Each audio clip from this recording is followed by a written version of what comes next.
chances that I missed. Some I held, some slipped away. One street over where my memories exist. I wonder what would change, I really couldn't say. In this life there's nothing certain, except the curtain that rises to the stage.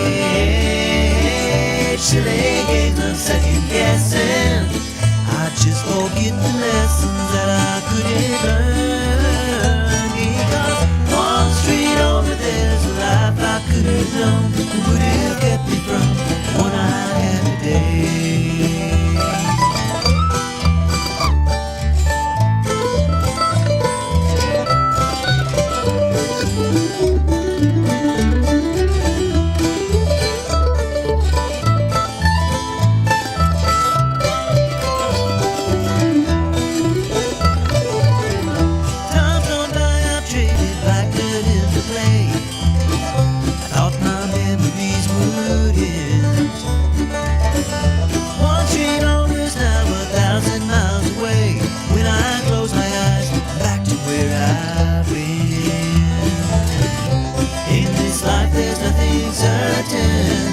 Except the curtain that rises to the stage. Silly games of second guessing, I just forget the lessons that I couldn't learn. Because one street over there's a life I could have known, would have kept me from the one I had today.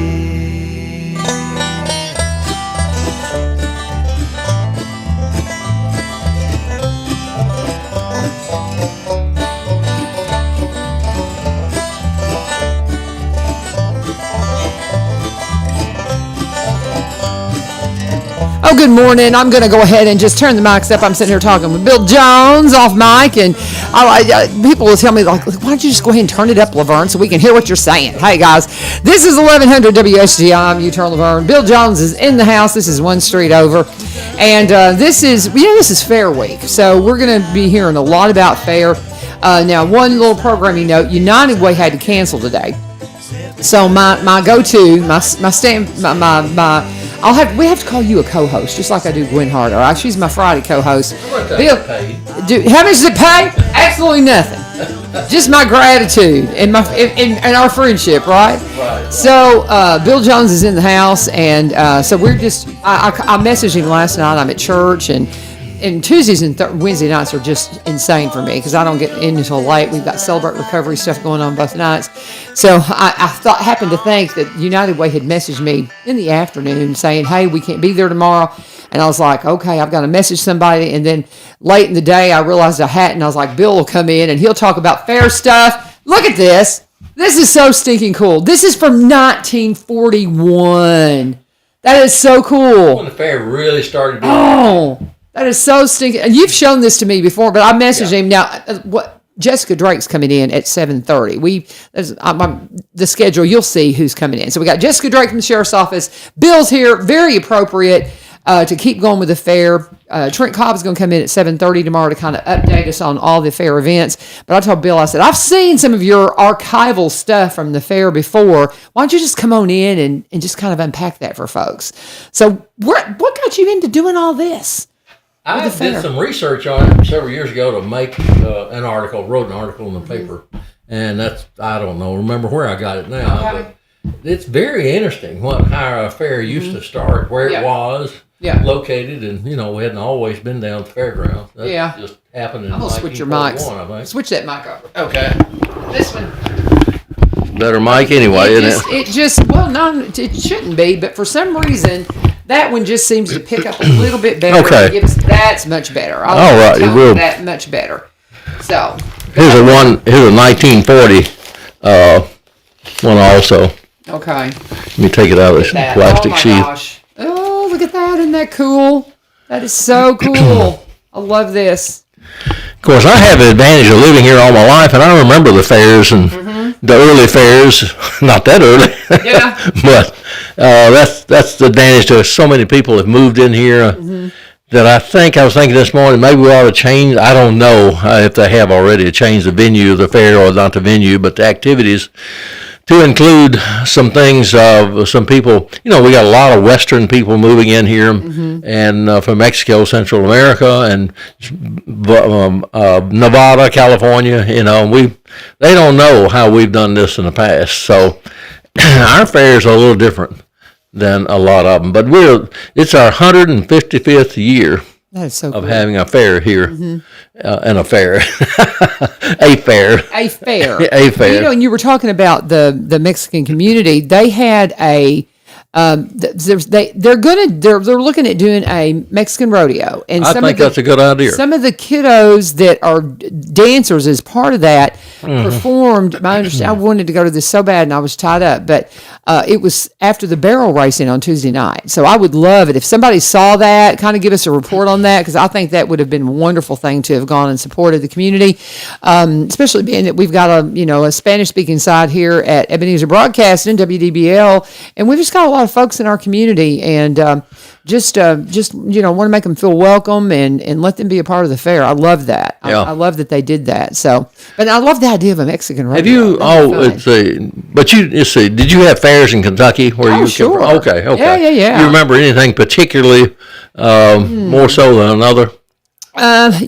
For me, I never, I was a kid. I was kind of, everybody says their son. I was kind of a loner whenever I was a kiddo. And so I didn't get really involved in the clubs, and I was involved in Future Farmers, but we didn't really do anything at the fair that I remember. And that's kind of bizarre to me because 4-H and all of those things are real involved in that kind of thing. And now I didn't, submit things to the fair. We would go, the fair for me was going and riding rides, because we didn't have, the only way we would get to ride any kind of a ride would be going to Opryland or doing, we would have to drive to go. There was nothing in the area. So that would be the only time that you got to ride rides and stuff. And I loved all that stuff. And so, now we did have a little park in Paducah, Noble Park, that had had some rides too, but it was different. And so they would come in, and it was more that and the foods and things like that. But it wasn't the let's have contest, and I don't remember that as much. Yeah. Maybe some bluegrass music. I think I did compete in a bluegrass show one time. But yeah, that kind of stuff. 1958, we had a bear wrestling contest.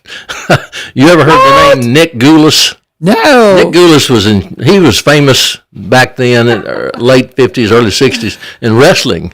In Nashville, they had live studio wrestling. Oh, wow. And it came out on television. We watched it. And Nick Goulas was a well-known wrestler, promoter. But anyway, they brought a bear to the county fair, and they had him in a cage. They had a big cage with a net around. It was like a big round. Well, I think it was square. It is, isn't it? Yeah, you've even got it. You've got it. Yeah. Where did you get that? It was a newspaper ad. So you went and pulled this out of the archives? No. Okay.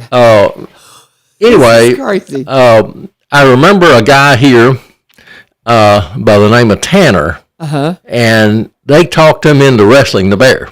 Oh my! And they would give the bear, after he wrestled someone, they'd give him as a prize a Coca-Cola, and he'd hold that Coca-Cola and straight up in the air and guzzle it down, and that was his reward for wrestling. Hysterical. So the bear didn't hurt anybody. Yeah. But Mr. Tanner was a very big guy. So he crawls in this little flap. Somebody talked him into it, Lord. And he's walking around the ring, like a wrestler does. And the old bear just sits there looking at him. So Tanner goes up to him and tries to grab him. And the bear puts his arms around him, throws him down on the mat, and sits on him, holds him down. He's wiggling and scriggling, and they give the bear a Coca-Cola to get off of him, That's hysterical. So that didn't take long, but they did encourage people to wrestle the bear. Did you witness this? Yeah, I saw it. It went on for a few years. It wasn't just a one-time event. That's so funny. You remember the guy that sang Tiptoe Through the Tulips? I do. He was there. And I went to see him. Name? Tiny Tim. Tiny Tim. Oh, hey. He was there in the 60s, maybe 70s, I think. Oh, that was terrible. And I went back. I was curious about him, after seeing him play and sing. I went back to where he was in this trailer, and he was sitting there eating a big pizza, and drinking Coca-Cola. A big dude. Yeah, and He was right interesting. And I found out later that was his favorite food. He ate pizza all the time. So therefore he got a heart attack and died, from eating pizza up in Illinois somewhere, I think. But anyway, he married Miss Vicky, I believe. They got married on a Johnny Carson show. Yes. Or Miss Vicky. I thought it was Twiggy. No, Twiggy was a French girl that was a model. I don't remember. I kind of have vague memories of this because I was born in '62. I have vague memories. Everybody laughed at him, but he was serious, Yeah. But it was his shtick. It was kind of a tragic thing, he was kind of a comedian kind of thing, and it was just silliness. But he played ukulele, long hair. And sang tiptoe through the tulips. That's the only thing I know he sung. He probably sang something else, but anyway, he was at our fair at one time. So we've had some unusual people there. Mm-hmm. We had a president of the United States had a booth there one time in our fair a long time ago. Which one? His name was Al Smith, I think. Was his name that was running for president? Was running for president? Yeah, okay. right. He didn't get elected. So it was a candidate. No, he was. I'm sorry, presidential candidate. I said that wrong. Okay, so you had and that's one thing. My memories of the fair. Again, a lot of my childhood memories is we spent a lot of time on the farm. We'd go to the fair and stuff, but it was not something that we did just a lot of. My dad's not going, we're going to spend the money, but we went, and it was the rides and those kinds of things. And I did compete in, I think, a few shows, because I always sang and stuff. And so it was, sometimes talent shows and those kinds of things. But now, when you go to my husband's, where he's from in the Upper Peninsula, Michigan, it is like the stereotype, what you would think a fair is supposed to be, from the politics to the food to the booths to the animals to the produce. It's a fabulous fair, but it's up in Upper Peninsula, Michigan, in Norway, Michigan, and it is just the whole nostalgia thing, and I love that, and I think we do that. I think we have all those things. I wish we had more animal shows. I wish we had. That's one thing they do up in Michigan very well. Is a lot of animals. Well, they started out a lot of animals in our fair. And I wish we did more here, because I think I would love to see more horses and things like that out here, But they do the small animals and stuff. But it's just fun. I don't know. What was your favorite part of the fair when you were a kiddo? Well, I like going in the warehouse down there. That's where the fair was then, where it is now. Mm-hmm. Going in, looking all the displays. 4-H had something. They had pies and cakes and breads. That were judged, and I wanted a bite, and they wouldn't let you have one. But they had all kinds of, and it was so hot and humid inside that tobacco warehouse. And you'd finally get outside to get a little cool air, and go down the Carnival Strip there. And anyway, the fairs we first had here started on Rice Street. Okay. That's over near 23rd. But anyway. That's when the first fair started, and that part of Springfield was named Newtown because it was established a little bit later, and somebody was going to try to call it a separate city, so they had called Newtown. Not called Newtown; they were going to call it Fairview. But since then, people carried that name Newtown over toward Piggy Pit and around that area. They call that Newtown for years and years and years. I don't hear much of it anymore, but people my age still remember that name. But anyway, they met on Rice Street, and some of the funny things, of course, Springfield, that was in 1868, the first fair, and they didn't have electricity or tractors or things like that, cars back then. This was just 3 years after the Civil War ended. Mm-hmm. So they would have rings. And they would have one ring would be set up with clothing contest, or food contest. And the first fair, too, we had, the Ku Klux Klan had a ring. But now they weren't like there. They became radicalized later, but they were for good at the beginning. And they weren't anything like they were now. But they had these rings. And one ring was Woodard and Moore whiskey, and they had taste testing, there, and they had mechanical things like plows and wagon and farm, because it was called the Robeson County Agricultural and Mechanical Fair is what it was called, and most of them around the state were called agricultural and mechanical, because they were showing agricultural, the newest thing in wagons and wagon wheels or whatever, so that's why it was called that. But the funny part about it, the first fair they had, this guy brought in a balloon, a hot air balloon on the train, because the train made several trips from Nashville during our fair time because it brought in people. And the first fair, they had like 1,500 people show up in a few days' time.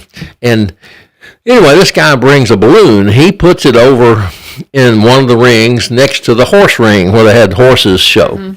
Well, he fired up the balloon, and it was going to be tethered, had a rope on it, and he fired it up and wanted people to ride in the basket, and nobody would do it. And so finally there was an old guy, and I forget it, I got his name somewhere, but he was over in the Woodard and Whiskey ring test tasting, and he staggers over to the balloon thing. He says, "Yeah, I'll ride it." So he gets in the basket, and they fire that thing up. Well, it made so much noise, producing the flame, that a woman that was on a horse, watching the horse reared up, the woman fell off and broke her arm. Well, that sort of stirred things up. But anyway, as the balloon went up, they wouldn't let it go. The basket didn't go much higher than trees. That's as far as they went with this rope. But there came up a wind and blew the basket into the tree. And the man fell out of the basket and hit all the limbs going down on the ground.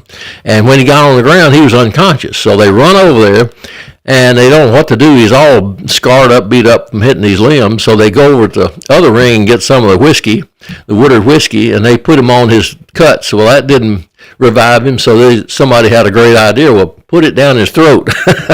Oh, no. So they did, and he was revived. Oh, my goodness. So the next year, 1869, the guy brought the balloon out again, but this time they prepared more for it, and it didn't have any incident. That's crazy. And that is amazing to me. It is, yeah. We had one of the first fairs in the state. We weren't the first, but Robeson County was a very important agricultural center. And they made a lot of liquor too. Yeah. I mean, they did. I mean, if you look at the history, it's amazing. The liquor helped the farmers. The farmers grew the corn and what they would use to make liquor. So, it was an agricultural community. So liquor was very much invited in, and it made a lot of people money. What I find interesting, these two programs you've got here, I was flipping through looking at the ads, and there's an ad in here from the woolen mills. We extend congratulations to the Tobacco Festival. It's a defense ad. It's talking about, because you figure this one's 40, this one's 41. Right. That's World War II era. So this was what was happening. Wasn't anybody around much to have a fair in those years. Yeah, I would imagine. And that's just fascinating to me when you get to see things like this. If you know this man and you want to see these are fascinating to look through. Oh, I'm sure the museum has a lot of them up there. I don't know. So? I haven't asked, but I'm sure they do. How did you come across these? Did you just find them one day? You've just had them? Been so long ago, I don't remember where I got them. I love stuff like that. If anybody knows of anybody you come across those kinds of things, make sure you reach out to people who maintain the history, Bill or Danny Ashley or somebody here. Yeah, we need to keep these things. Discard those things, and I'm sure if you wanted to sell them, you probably could, because there's a lot of us around that love the nostalgia of it and the record of it. So, but try to preserve these things because it's so interesting to look back at. Well, I preserve too much. You a little bit of a pack rat. Basement full of stuff. And, I don't collect stuff to make money on it. I give a lot of it away, but right. I just like to keep it so it doesn't get away. Sometimes I'll put the fact that you can sell stuff on to give people the initiative to not just throw stuff away but go through it, because you never know what treasure. My husband's always like, just get rid of it, and I'm like, I am not doing it until I go through it. There's always find things that I'm like, oh, I'm so glad I didn't throw that away, and things I want to keep. Maybe it means only something to me, but it means something to me. So there you go. Let's pause, and we're going to talk about Highland Rim Speedway. If you missed this, oh my goodness. goodness, the racing weekend we had this past weekend with the big rig trucks, it was just so stinking cool. I love going out and hanging out at the races. It's so much fun right now. Getting cooler at night, perfect weather to get out and enjoy the races. They race every weekend, weather permitting. Sometimes they do get rained out. The noon race that they had planned this past Saturday, it got rained out. But they had plenty of racing happening in the evening. And again, they'll get it going again this weekend. Gates will open at 4:00 on Saturday. And the racing will start at 6. It'll go from 6 until about 9 o'clock, sometime later, but you'll have a great time. Kind of plan ahead, too. They will have a trunk or treat getting close to Halloween. That's something that they do from race cars. It is just a whole lot of fun. I think that event actually did get rained out last year, so it's going to be a big event this year. The racers love to do, the guys in the cars, they love to do this with the kiddos, and it is a lot of fun. It is a family-friendly environment. There's no alcohol, which is unusual for a racetrack, but that just means you can bring the kids out and you know that it's going to be a completely family-friendly atmosphere. If you want to go, you can go to 6801 Kelly Willis Road in Greenbrier, 6801 Kelly Willis Road in Greenbrier. This is the old Highland Rim Speedway. It's Veterans Motorplex now. Or you can give them a call at 615-643-8725. 615-643-8725. They have a family pack of tickets you can get for $40. Up to 6 kids and 2 adults can get in for $40, guys. Those family packs are honored again this weekend. They set that aside this past weekend, and if you can find that back page on that Let's Talk Trash magazine from the end of last year, it's a free ticket into the races for your family. So go and check it out. Great food, great concession stand, great students working up there. I've got some of my students working at the Raceway now, and I just love Jerry. He gives a lot of these kids their first job and just takes good care of them. It's a good place. Get out there and tell them U-Turn sent you. Bill Jones is in the house. We're talking about the fair. United Way had to do a cancel, and so Bill, I knew, was just ready to go all the time, and I knew he had this archival stuff from the fair.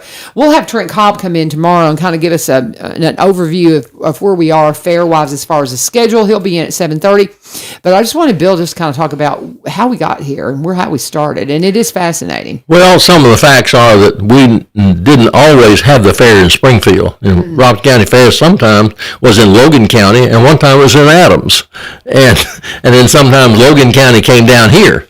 Logan County? We were in Adairsville. We had a fair in Adairsville instead of here one year. So up in Kentucky? And then one time Logan County came down here and had their fair with us. So it's more of like a regional thing. Yeah, this was 1911 and 1919, all that. The Kiwanis Club here was real important in establishing and keeping the fair going up until they established a fair board in 1938. That was their first fair board. And they became independent. And they sold, where the ball field is now, they owned that, and they sold it to the American Legion, and it became the American Legion field. The ball field, are you talking about track? Across the street from where the fairground is now. Oh, okay. Okay. Most of the time the fairs were held in tobacco warehouses. They had beauty contests starting, in the late 30s into the 40s, and they would have those events, and people would come and watch, and they would pick the beauty queen, the fair queen. None of those people are living anymore, those first fair queens. But anyway, it was interesting. It was a main event, before television and all that, people would come to town for that. They had also horse shows at Shell Park. Now, most people have never heard of Shell Park, but it was located north of here at the top of the hill where the road used to split going to Cedar Hill and Adairsville. It used to be a little station there, triangle filling station. Back behind it, before those houses existed, was a small area, and they call it Shell Park, and they had a horse arena there, and they would have the horse contest up there. Mm-hmm. And like I say, most people, I doubt hardly anybody knows what Shell Park was, but it's not that long ago. It was in the 40s that they used it then. And the first tobacco contest they had was in 1940. And there was a man here, and I remember Mr. Hendrickson. And they never said his first name. It was always S.S. Hendrickson. He was from Holland, but he spoke with a heavy German accent. He lived just a block or two from my house. And his daughter married a German, named Zollner. And he came here in the late 30s, but you remember the Luftwaffe. So he was highly suspected of being a spy. He was a member of the what? A German Luftwaffe, which is their Air Force. Really? And back then, it was, the war was starting. Yeah. And he was a German, and he came here in the tobacco business with Mr. Hendrickson. Oh. And he married his daughter. So he was well known around here, and he had twin boys that used to come and play. I'd play with them in the summertime. They'd come visit.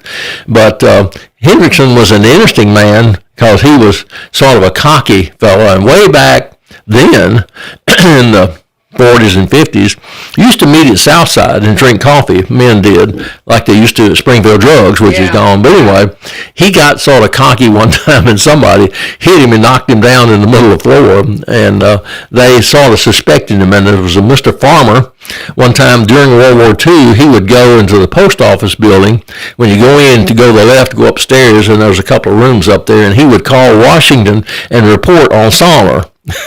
Hendrickson too, also probably, but they highly suspect of him of being a German spy. In fact, the rumor got out that he was going to have the Germans come in here and parachute out on his farm, which was on 431 North. Now, why they thought Springfield would be very important, but at that time, that's amazing. Oh my goodness! I can't imagine. Springfield, Robinson County was the second largest agricultural products in the state of Tennessee, and they were called the capital of the Black Patch District. Talking about tobacco. So back then, Robinson County was very important for the state and for producing agricultural products. But, we had, all along, we've had baby shows and fairs to the fairs and motorcades of celebrities. I remember when they had a fair or a motorcade, it was somebody important, maybe the mayor or somebody running for governor or something like that. And they had fiddlers contests, they had cowboy contests, entertainment of show horses, floats, trapeze acts. We had those here.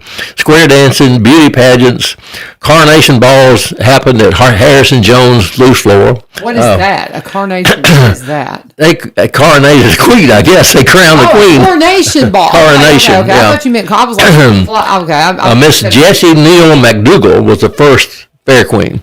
And that was back Anybody know her? What was she's not alive anymore.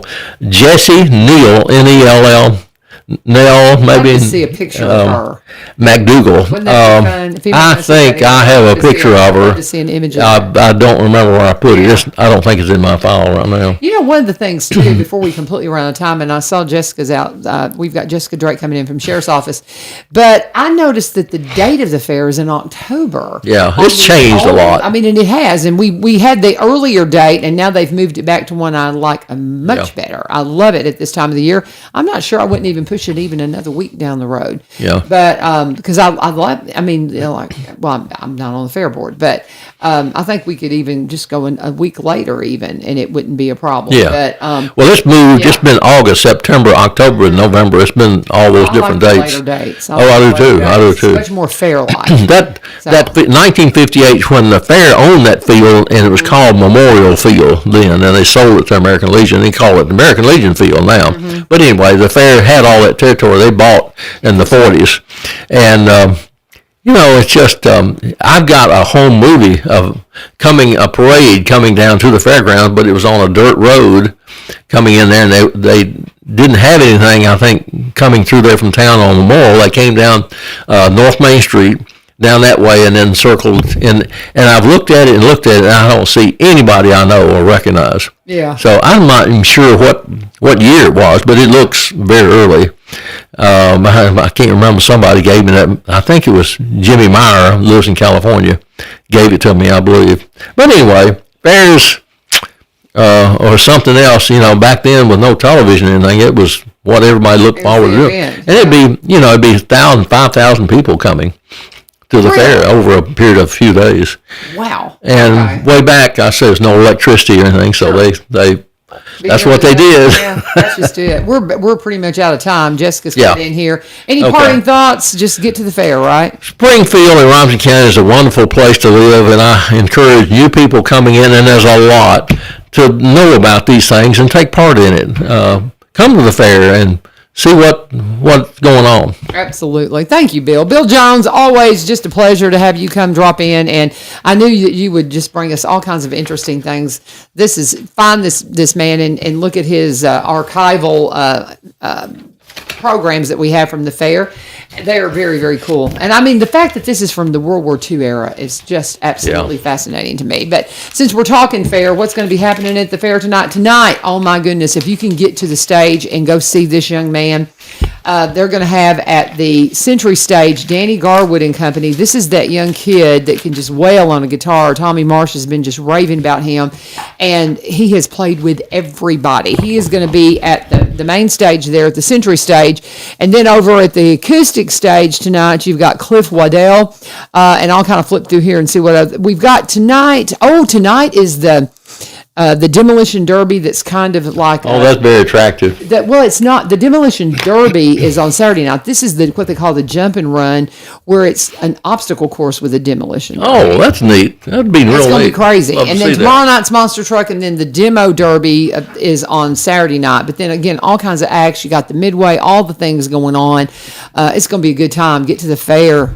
If that didn't whet your appetite, I don't know how else to do it. Thank you, Bill. Appreciate you, my friend. Ma'am. I'll see you in the next couple of weeks, or I'll see you out around Always town. got something. Thank you, Bill.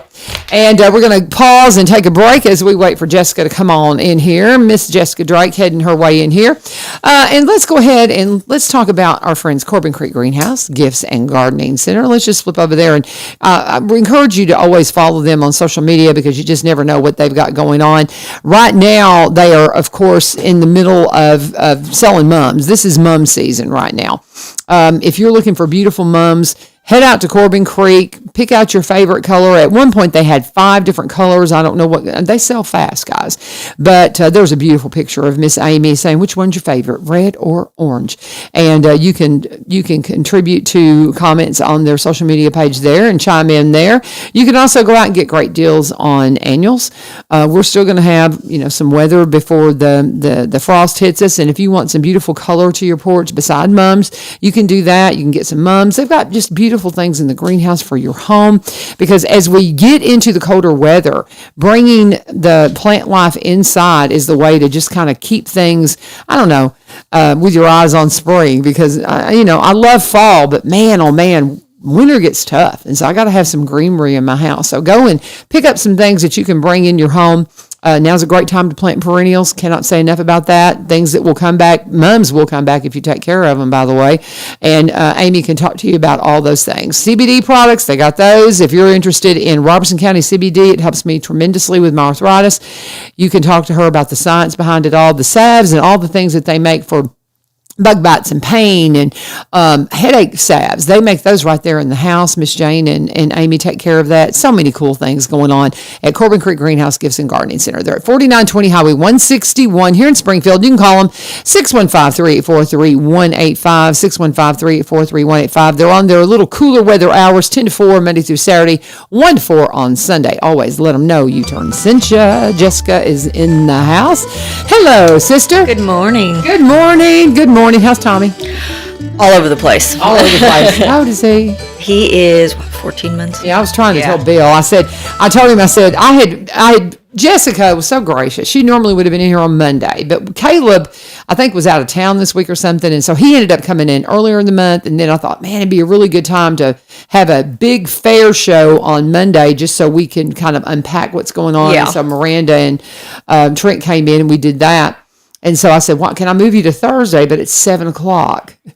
And so it was 7 to 7:30. Yeah. And she was like, okay. And so whenever United Way had to cancel yesterday, I was like, okay, Bill can come in at 7. You can come in at 7:30. And she's like, yes. Oh, it was great. I like that. So, but I mean, Very you got helpful. a youngin'. I said, Very and I told helpful. him I said that I had switched y'all up, and I said, she's got a baby. she's got a little fella running around and just running around. Because my grandson's about his same age, and he's walking and getting into everything and all that. It's just so funny. Once they start moving, boy, they grow up fast. Yeah, he's just now learning how to walk. Yeah. I don't know if you remember, but he had a helmet Yes. on for a couple months, so that kind of put him behind a little bit on that kind of stuff.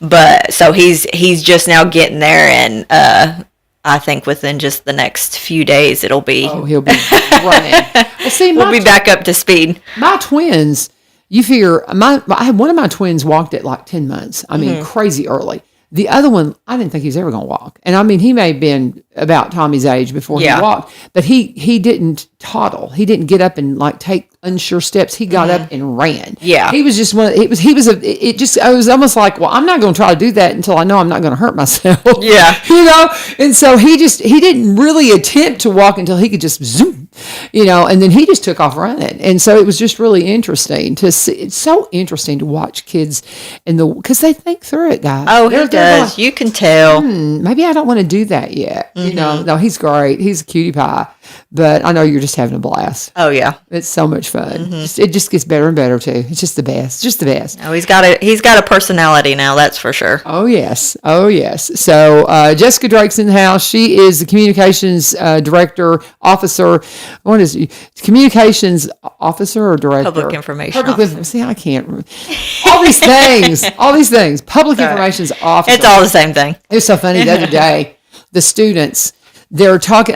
They're writing PSAs. That's where we're working on simple productions right now. And so PSAs is a good place to start. Public service announcements, right? So I challenge them all to come up with something unique. I'm trying to get them to not do all the same thing. And one of them said, "Well, what about driving too slow?" Because they're new drivers, and they're getting behind people, and it's frustrating them, and it's against the law, Miss Vivio. And I'm like, well, actually, slowing traffic is against the law, and so they're trying to, make a statement. I'm like, why don't we just reach out to the public information officer at the sheriff's office and just ask her? And then I said, can I quote you? And so you're like, let me write something up. I was like, I'm so proud of you. That's what we do. No problem. Thank you. And my husband also wants to say, please come talk to my class because, he's doing the criminal justice class. So I've got the time parameters on when he needs y'all. Yeah. He says, anytime. He says, if you just message me and say, hey, we've got some free time. Can we come talk to your class? He's like, yes. And he'll make it work. So, but we appreciate y'all so much. Thank you. How are things in the sheriff's office? Busy. Yeah. Very, very busy. It's been, this has been a very busy week, obviously, with the fair and everything going on. And it's just one thing after another. And all the events are kicking off, getting ready for fall, career fairs. We just got a very substantial raise the end of August. So we're out there promoting that. Have lots of people in the background, so we've just been busy just with interviews and hiring, and it's just been very, very busy. It's so funny. Mark had he had a ride along kind of thing where they walked him through and showed him stuff because it was our professional day for teaching. And he goes, I kind of think they tried to hire me. Well, it was funny. He goes, I kind of think they were, saying, hey, you go. He goes, I'm not sure, but I kind of think they were kind of trying to hire me. What we were wanting to do is with him being the teacher for the criminal justice, we wanted him to know the process of basically our hiring process of what a high school graduate would need to go through, so that way he could kind of relay this information, and the ones that are in the criminal justice class know kind of what to expect, and just have that extra step of knowledge of applying at the sheriff's office. He thought it was great. He thought it was great. He was teasing. Yeah. He was like, I'm not sure. I think they were offering me a job. But nonetheless, he thinks it's wonderful, and it's a great career path. Do you want to talk about salary rates? Yeah. So what can somebody make? So with our raises, if you're coming into corrections, that's no experience. You don't have to be post-certified or anything to start out in corrections. It's $25 an hour. So you start out at $25 an hour. After 6 months, you go up to, I believe it's $25.88. And then for patrol, it is $27. Now, if you are coming from not from corrections, you have to already be post-certified if you're wanting patrol or SROs. Patrol and SROs, $27 an hour, and then after they complete their FTO training, which is the field training, they go up to $27.95. And then from there, we have typically a 3.5% step increase every year. It has to be approved by county commission, but so you're looking at least 3.5% pretty increase good. every year. Yeah, So very competitive, guys, and it's what we needed. So. It's absolutely what we needed.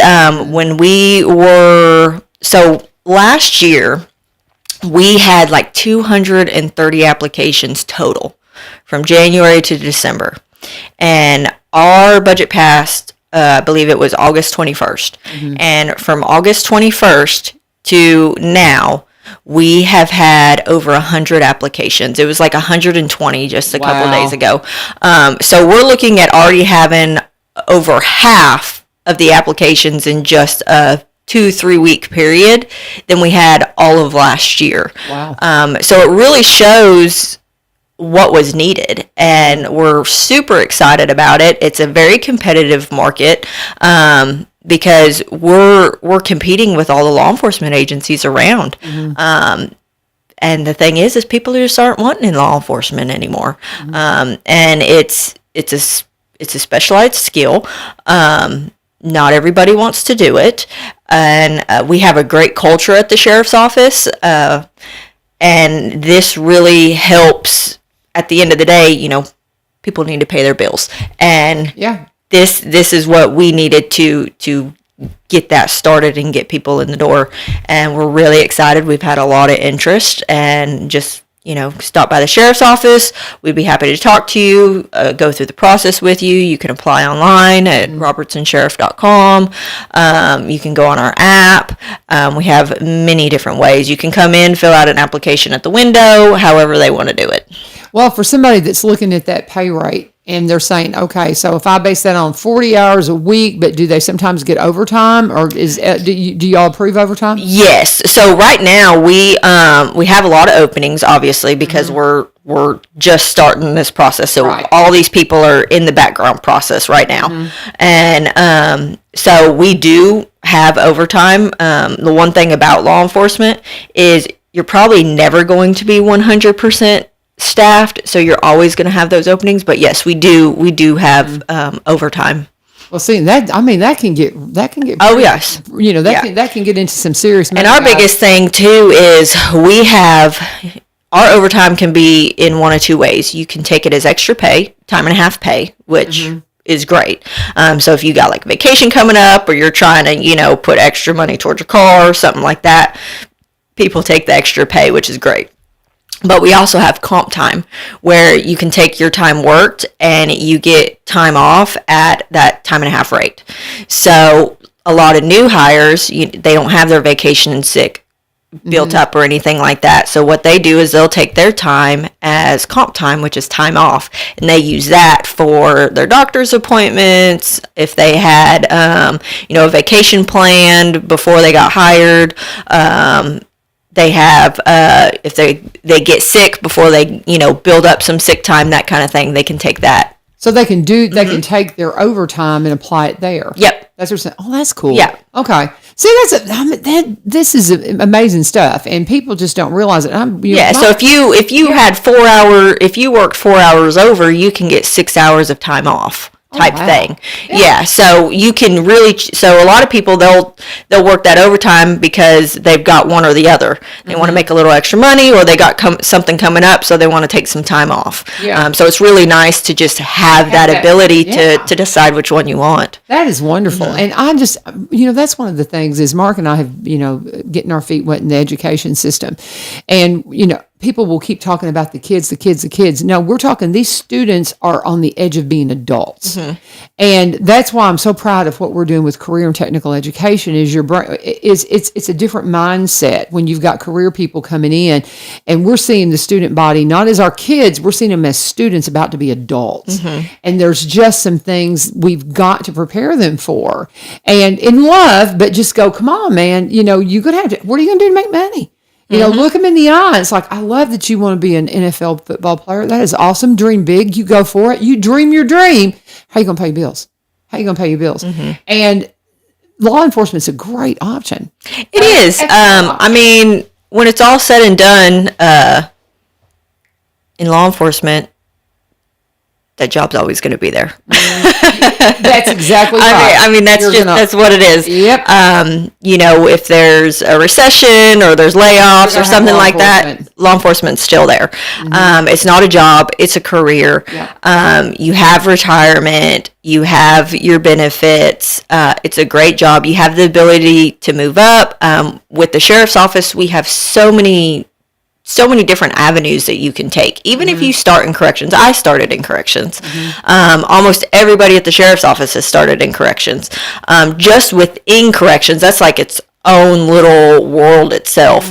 You have corrections officers, you have booking officers, you have facility training officers, you have corporals, sergeant, lieutenants, captains, majors, all just within there of moving up if you like corrections. If you want to go somewhere else in the sheriff's office, we have patrol deputies, SROs, detectives, and then we have courts, we have NCIC, we have administration, we have everything. And then within each of those little divisions, you have different positions of corporals, sergeants, lieutenants. You have training sergeants. Then you have, in detectives, you're going to have your narcotics and your sex crimes and your property crimes. I mean, you have juvenile service different ways. Coordinators. I mean, we have so many different things that you can work towards in there. So if you're one that doesn't like to stay in one position for a really long time, you can stay at the sheriff's office, have that years of service, get that retirement of, your 30 years, so you have a guaranteed retirement, you have the benefits, and you can move from position to position every few years, instead of moving from job to job, from company to company. Yeah. You'll always work for the sheriff's office, but you will gain that knowledge in every single division. It's the diversity of it all, and it's such a great career option. And two, and just one thing that Mark and I, and again, my husband's one of the criminal justice teachers up at Springfield, and so he went on right along, and they talked a lot about these career things.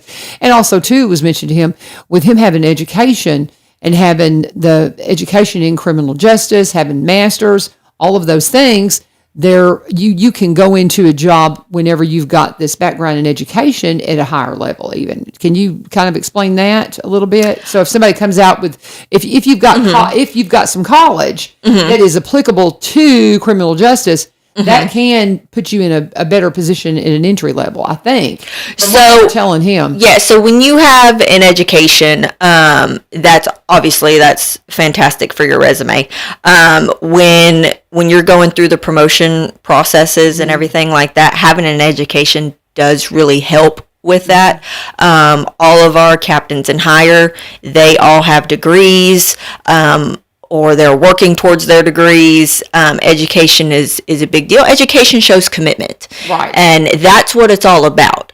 You are taking a personal sacrifice to better yourself, to gain more knowledge. And if you're willing to do that on your own, that shows commitment. And you're going to be committed to your work and what you do. You're going to love what you do. It comes full circle. Well, and that's what we were at Vol State on Monday. So I'll just kind of bring this around full circle there. They've even got classes in criminal justice in a higher level at Vol State. So there's here in Robeson County, guys. This is an excellent career opportunity, some educational opportunity there.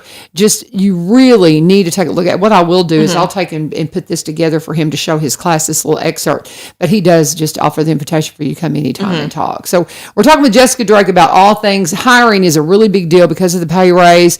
Really want to focus on that. But what else? Do you have something else? Because I know we'll get down a tangent. It's almost 10 till. So what else do you want to talk about? Let's move over. Do you want to change subjects or I think on the career path? Yeah, I think just basically I think that's pretty much it for the hiring. That's pretty good.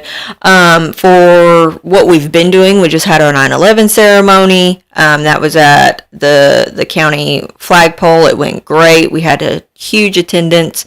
I think the best thing probably to go into now is just kind of Halloween safety. I know I won't be here in October, so we'll be here till 11. So just remembering with Halloween coming up, time change also comes up. Yeah. When? Do you know when the time? I don't know. I got to check. I got to Google it. When does the time? I'll Google it right now.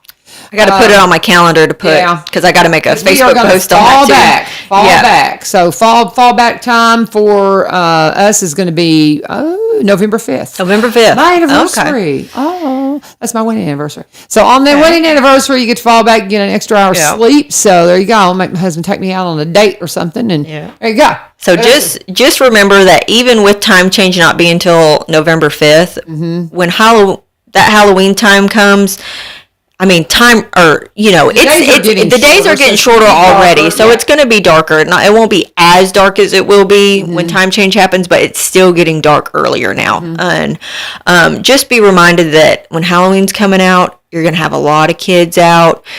Be careful when you're driving, especially through the neighborhoods. Be very cautious. It's dark. Kids are in all sorts of different kinds of costumes. So a lot of them might be wearing dark colors. Visibility is going to be a lot different. And for trick-or-treaters, make sure you're walking on the sidewalks. Don't just be walking out in the streets thinking that everyone's going to see you. Both sides need to be mindful of safety. That's very important. Parents, make sure that you're watching your kids and do all of your safety precautions as far as if their costumes don't have any of the glow stuff. You can have your glow sticks, flashlights, things like that to help you be more visible.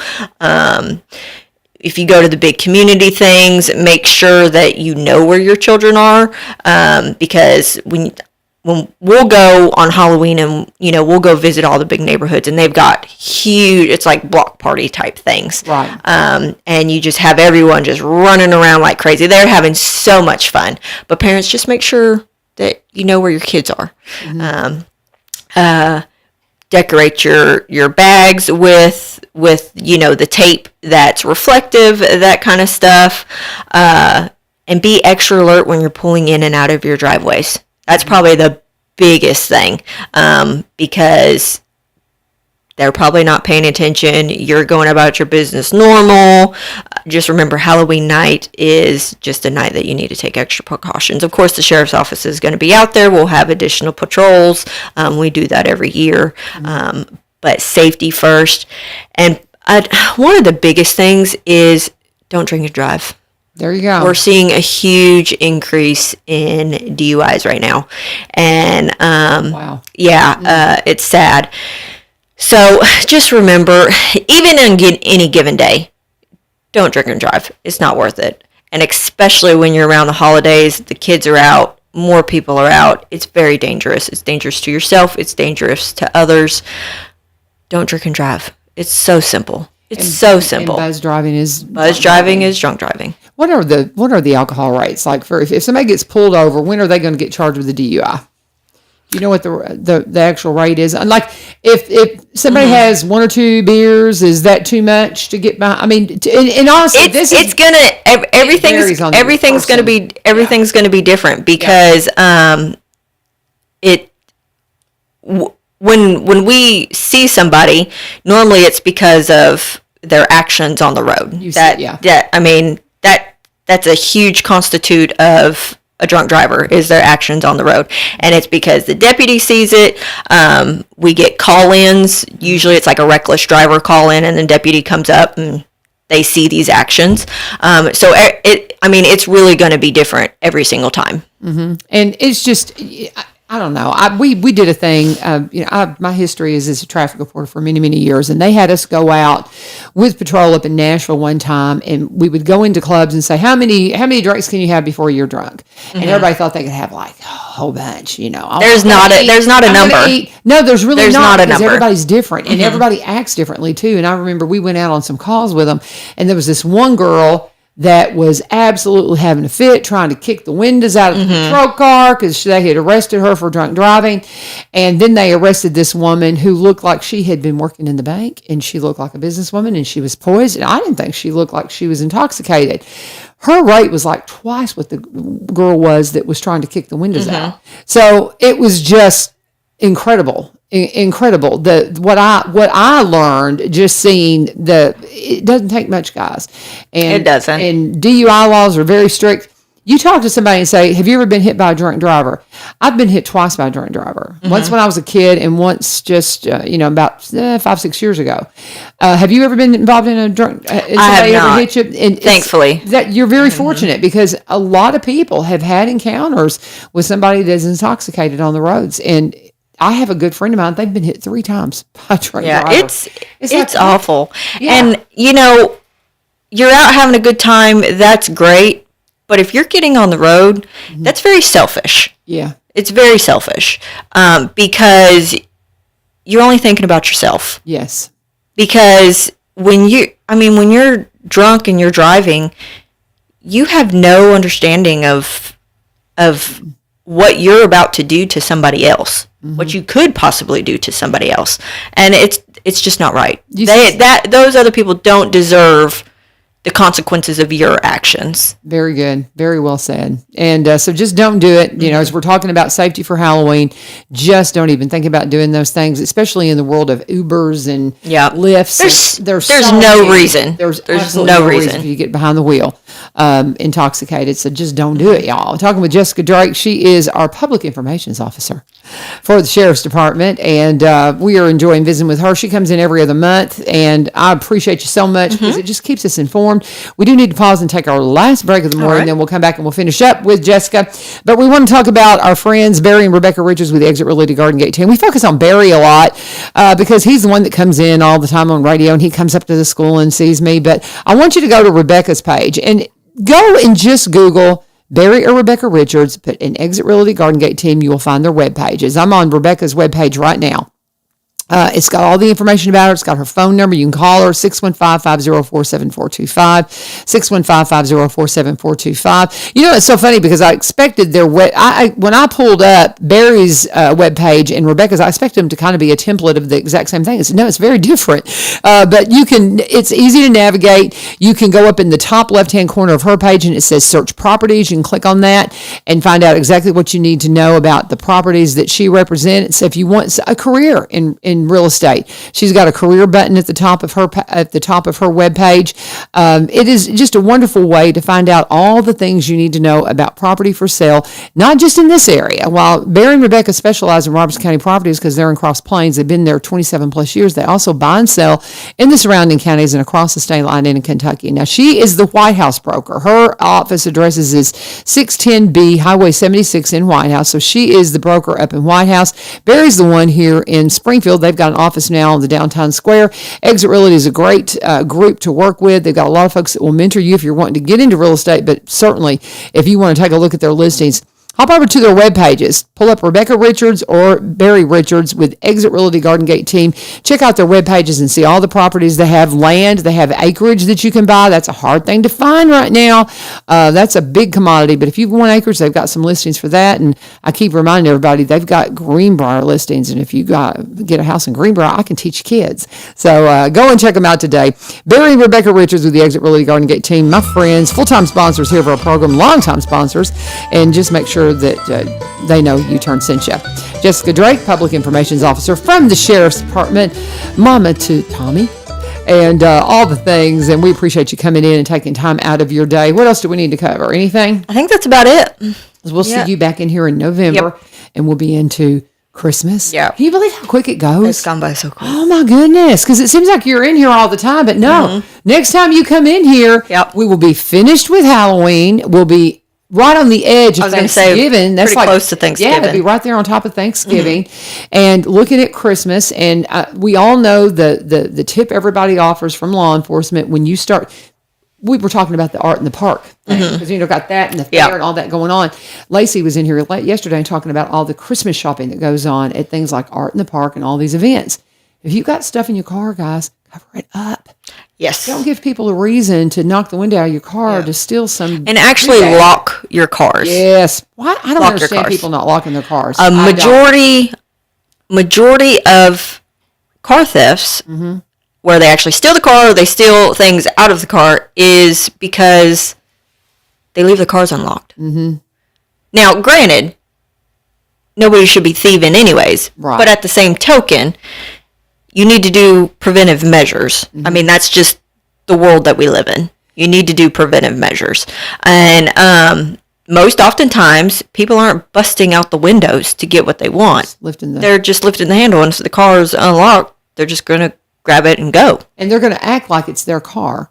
That's the thing. If you watch parking lots and if you watch, every now and then you'll see somebody just checking doorknobs, just checking door handles, and just watch for. I watch for stuff. Make sure like it's an easy grab. Very easy grab. And lock if your you've cars. got something that's obvious, that's not covered up, I keep blankets and things like that in my car because I've got my I don't want to carry my backpack in with me, and it's really nothing anybody would want, but they see a backpack and they think, so if I think it's something somebody might think has something of value in it, I cover it up because I don't want to have to mess with it. Yep. Just have a blanket, put it in your trunk if possible. If you got an SUV, a lot of SUVs have those pull things. The pull things that you can cover it and hide what's in there. I didn't even know mine had one, and it was actually under, like you just had to pull up the floor thing, and it was under there. Yeah, I was like, oh, that's fantastic. So check that if you haven't already. Lock your cars. Yeah. Lock your cars. Be safe. Wear reflective cloth. We're out of time, but I was driving up Lawrence Lane today. There was somebody walking towards traffic, dressed in gray, kind of acting a little erratic, and I thought, just be careful out there, guys. If you're going to be out, any of these, and we say that kind of talking about Halloween and keeping the kids safe, keeping everybody safe. You have a wonderful Halloween. You too. What's Tommy dressing up as? A bat. Oh, how cute. A 14, 15-month-old bat. Yeah. Oh, I can't wait. Send me a picture. I will. Thank you, Jessica. Jessica you. Drake, Public Information Officer with the Sheriff's Office. We've got great law enforcement here. We've got a great community. If you haven't realized that, well, you're just not paying attention. Thank you for being a part of One Street Over. Oh, we have got Stephanie coming in tomorrow. She is going to be coming in talking to us about all the things related to mental health. Stephanie Evans. I couldn't think of her last name for a minute. And then we've got also Trent Kopp coming in to give us a recap and just kind of get us ready for the last couple of days of the fair. It's going to be a great Friday here on 1100 WSGI. God bless. Have a great day.